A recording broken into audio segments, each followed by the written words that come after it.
Reforma administrativa privatiza serviços públicos por meio dos instrumentos de cooperação.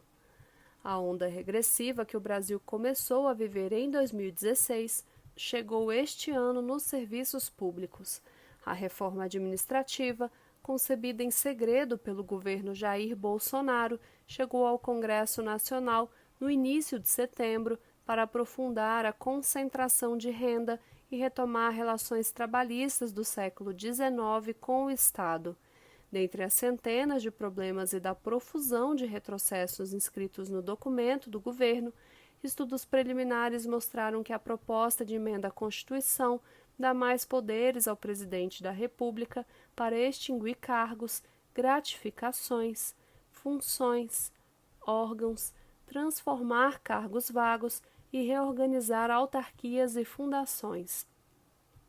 Já as análises mais aprofundadas, que começam a ser divulgadas, revelam que, ao contrário do que diz o governo Bolsonaro, a reforma administrativa em tramitação no Congresso Nacional afeta sim a todos os servidores públicos antigos, novos e aposentados das três esferas federal, estadual e municipal. Nessa série de matérias sobre a reforma administrativa, o Simpro-DF vai deslindar os problemas dessa reforma e mostrar como afeta os serviços, os servidores, a população e aprofundar a concentração de renda e desigualdade do Brasil. Mais uma vez, como fez durante a reforma da Previdência, a diretoria colegiada afirma que a única forma de barrar este retrocesso é com a intensa mobilização da categoria, se posicionando contra a PEC 32 de 2020. A PEC reformula a Constituição Federal apenas nos artigos que afetam o funcionalismo, propõe acabar com a estabilidade dos servidores públicos, mas não inclui nas novas regras os cargos de parlamentares, ministros de tribunais superiores, promotores, juízes e militares, categorias que têm algumas das remunerações mais altas no funcionalismo. Novo artigo 37A e o aparelhamento do Estado. Uma das modificações é no artigo 37 da atual Carta Magna. A PEC 32 de 2020 modifica totalmente o texto desse artigo e apresenta o artigo 37A, no qual propõe uma inovação com o uso dos denominados instrumentos de cooperação que alteram os princípios constitucionais. O atual artigo 37 define o que é a administração pública direta e indireta de qualquer dos poderes da União, dos Estados, do Distrito Federal e dos municípios e determina que tais poderes obedecerão aos princípios da legalidade, impessoalidade, moralidade, publicidade e eficiência. Já o novo artigo 37A, proposto na PEC 32 de 2020, o governo Bolsonaro cria os denominados instrumentos de cooperação que afetam diretamente o magistério público. Com os tais instrumentos de cooperação, o governo determina que o serviço público pode ser executado por meio de instrumentos de cooperação. A exceção fica para as atividades privativas de cargos típicos de Estado, ou seja, implanta a privatização dos serviços públicos por meio dos instrumentos de cooperação, explica Cláudio Antunes, diretor do Simpro-DF. A redação proposta pela PEC para o artigo 37 da Constituição é a seguinte: a administração pública direta e indireta de quaisquer poder da União, dos Estados, do Distrito Federal e dos municípios obedecerá aos princípios da legalidade, impessoalidade, imparcialidade, moralidade, publicidade, transparência, inovação, responsabilidade,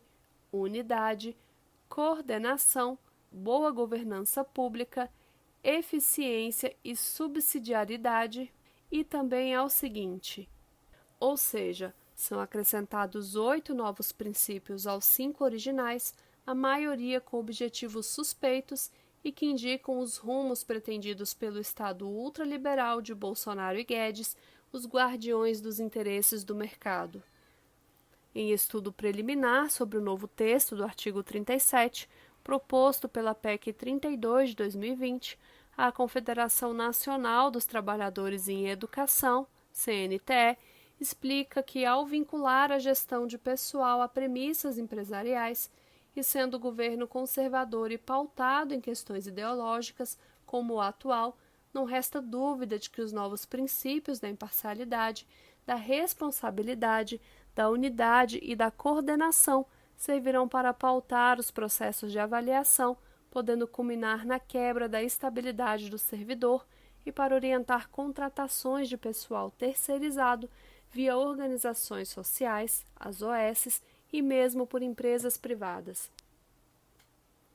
E esclarece que os conceitos de inovação, boa governança e subsidiariedade darão suporte à ampla privatização pretendida pela reforma e conforme dispõe o artigo 37A da PEC 32 de 2020. A União, os Estados, o Distrito Federal e os municípios poderão, na reforma da lei, firmar instrumentos de cooperação com órgãos e entidades públicos e privados para a execução de serviços públicos, inclusive com o compartilhamento de estrutura física e a utilização de recursos humanos de particulares, com ou sem contrapartida financeira.